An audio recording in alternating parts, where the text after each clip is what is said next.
Daniel Padilla update. And dumating na nga si DJ sa Vancouver International Airport sa Canada. At sinalubong siya dyan ng mga Pinoy. Yan. Welcome si DJ dyan sa Canada. Maswerte pa nga. Nakapicture. And very accommodating si DJ sa mga fans.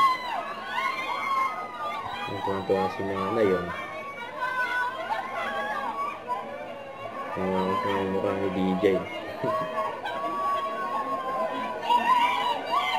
Ang nakabag si DJ sa mga fans.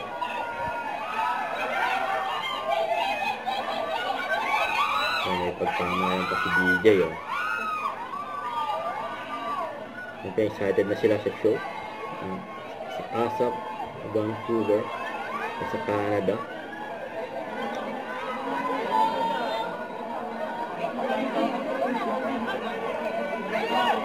Pagkuluan si DJ. Don't forget to subscribe, click the notification bell for more update. This is Richard the Action Vlog. Stay tuned for more videos. See ya.